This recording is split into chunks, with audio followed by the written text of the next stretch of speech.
Entertainment Soldier here, and I am back to talk about Star Trek Lower Decks Season 4, Episode 3, and my thoughts on this episode. I thought it was an alright episode. I thought I liked the character development from Boimler. I enjoyed the side story from Mariner, Tendi, and Rutherford. And, the captain's part, kind of annoying in my opinion. Kind of think she should have done the smart thing and just called in certain people to do the job that she was trying to do. But, you can't get a perfect episode. So that's the only problem I kind of see, the captain's part of the episode. But everything else, I enjoyed. I enjoyed the story itself. I mean, yes, this has been played to death, this story of, well, I can't go into the story yet, but the story, they've done it too many times now. A computer controlling people. I don't really need to know. I don't need another episode like that, honestly. I'm out. And, some of the callbacks and the member berries to, TNG and Deep Space Nine, I rather liked. So, altogether, yeah, I think it's an okay episode. Would I ever watch this episode again? No. No, I'm never going to watch any of these again. They're not good enough for that, but I will say it was an enjoyable episode for the one time I'm ever going to watch it. So when I give this out of 10, I'll give it a nice 7. A 7 out of 10. It's a fine episode. It's a bit of a laugh, bit of member berries, and a little bit of character development. So, yeah. It's 7 out of 10. So let's go into the spoiler section now. If you don't want to hear spoilers, leaving 3, 2, 1. So the episode starts off with the Cerritos heading to some ring planet that is a planet controlled by a computer, and these people that live on it are all these hippie, arty pricks, and they kind of don't, have to worry about anything. They're like the most privileged bastards in the galaxy, apparently. So their computer has stopped working, and now that the computer has stopped working, they've called in Starfleet to come help fix their computer, because none of them are smart enough to fix the fucking computer. Just one little flaw in this society.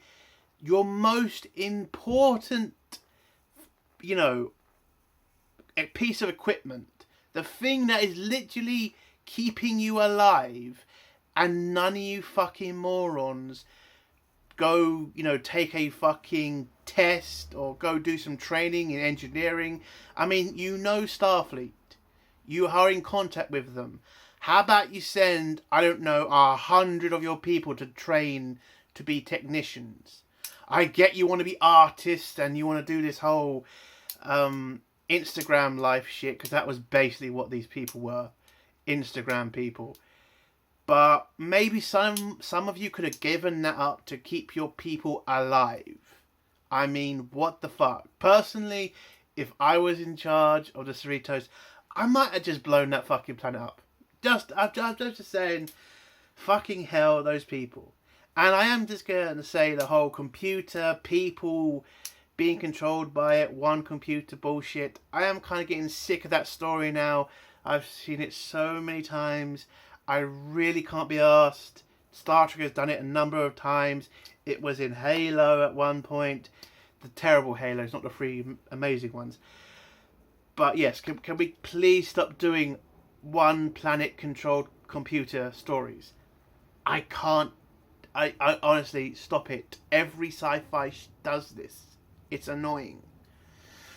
Anyway, so the captain beams down to, talk to the locals. The locals keep telling her what the computer's been messing up and flooding things and ruining their day, so their art is taking, their art's not being made at a better standard. It's kind of affecting their imagination and their skills as artists. My God, I wanted to choke one of them to death. Seriously. If you've ever known people who had an ex who was an artist, oh, she is... Oh, sorry, that's personal shit, but let's go on. Oh, it's so annoying. They are so fucking annoying. Oh my god. Anyway, so they take the captain to the computer, and the computer is this. Oh my god, this cuck apologizing every second son of a bitch. I mean, fucking hell, I hate this planet.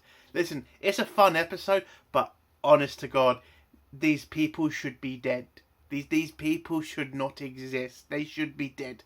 You're telling me no Klingons have tried to go after them, no Breen, no fucking Cardassians, none of the vicious races out there have tried to go for these people that are fucking useless and apparently have a mega computer. It's, oh, for God's sake. Okay. Maybe I've been a bit too easy on this episode. Oh. Anyway, so the captain has a conversation with the cuck computer and, you know, finds out it just, you know, needs a bit of a restart, a checkup, basically. So when second in command, I forgot what his name is, pretty much tells Captain, maybe we should get Starfleet, not security, Starfleet engineering, you know, over here to fix the computer. The captain decides to fix this most important computer of this planet herself, just because she apparently took lessons at Starfleet Academy in, you know, ancient equipment. Yeah, I get you're trying to show you're the boss and everything and you can do everything. I get that.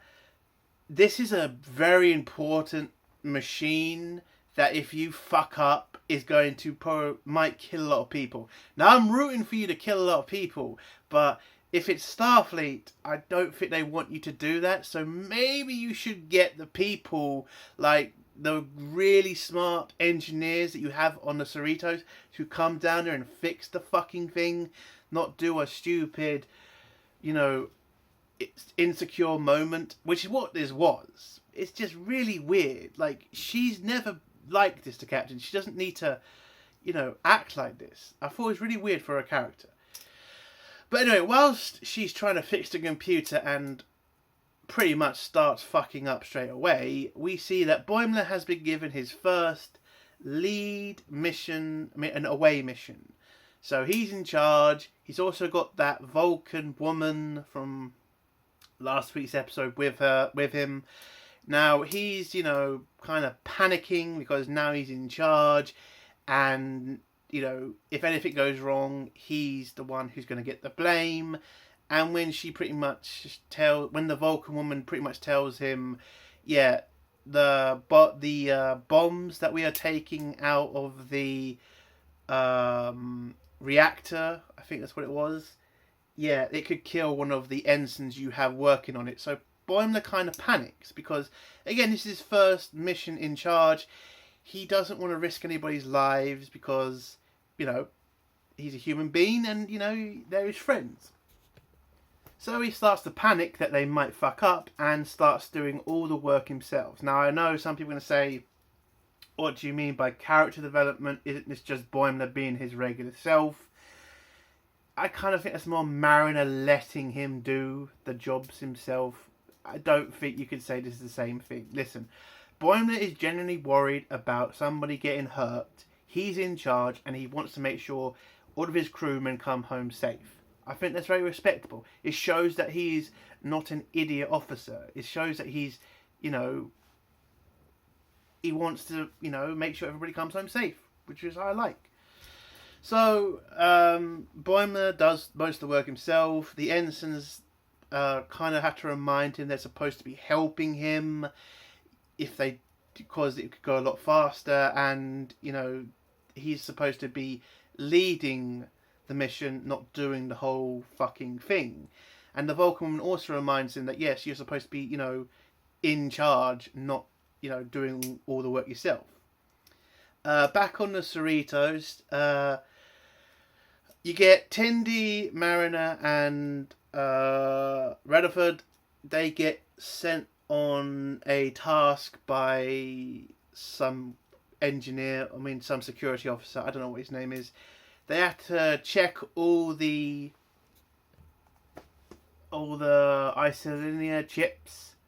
Oh, sorry, I forgot to mention, before they head off to do that, they then stumble in some random room, which is basically an artifact room where they have all these weird things. You see the Anne-Marie game from Deep Space Nine. You know that really bad episode. Listen, I love Deep Space Nine to death. I do. But that one episode with the Anne-Marie shit, I hate that episode. Listen, I can watch it. I can watch that episode. But I hate that episode so much. Again, when you watch the episode, you can never get that fucking song out of your head. Anne-Marie, Count 2 3, Anne-Marie. Oh, shit. I hate that episode. But, yeah, so the game's there. You also get a Betazoid gift box from the episode of TNG. Again, it was kind of obvious though that thing was going to do is swear and be obnoxious all fucking episode. I could have done without it, personally. And you could have brought anything else. Why that fucking box? Please, fucking hell. So, anyway, yes, they went into the wrong room, found all this stuff, and then they get told, you're in the wrong room, got to go and scan a shitload of isolinear chips to find the broken one in thousands. Rutherford brings up, why don't you just use the computer to scan them all, but turns out the computer that usually does that is broken, so they had to do it all by hand. So they start doing it. It pretty much nearly wipes them out because it's a long, hard process. And when they eventually do scan all of the chips, turns out there's a shitload more behind the ones they just scanned. So they have to scan all of them again. And then Tilly brings up what happens on her planet with hazings and shit. And she thinks this is a hazing from the officers to invite them into the whole, frat of being Starfleet officers. So, yeah. That's apparently a thing in Star Trek. At least this version of Star Trek. So, by the way, it turns out they're right. So, Anyway, so they decide that as it's not really important and as it is just being hazed, they're going to just fuck this off and go do a prank on the officer who assigned them to do this job. Then when they set up all the crap like the box and the Anne-Marie game to trap the guy in that fucking game, turns out this guy was apparently stuck in one of those boxes for a month because he was too stupid to get out, apparently. And so the crew kind of realised, holy shit. Oh, and he also mentions that they were scanning very important chips. Isolinear chips that run all the major systems of the starship. So, yeah, they really need to make sure to find the damaged chip. So Marinus decides they need to head off and sort it out quickly before he kind of realizes they fucked off the job. So she invites the guy to talk to her about alien jazz. I don't know what they called it in the show, but that's what they basically talked about. And so Marinus' entire mission in this episode was to listen to a guy drone on about alien jazz, whilst Tendi scanned the crap out of what was left of the isolinear chips, and Rutherford cleared the guy's room of all the crap that was supposed to send him into the Anne-Marie game. Unfortunately, Rutherford accidentally trips and then falls into a game himself. He then plays the game himself, gets out, and then Mariner manages to slow the guy down before he enters his room, where Rutherford runs out quickly with all the stuff, and yeah. Oh no, it turns out he didn't need to go to his room. He had to go meet his doctor because of his post-traumatic stress disorder from the game.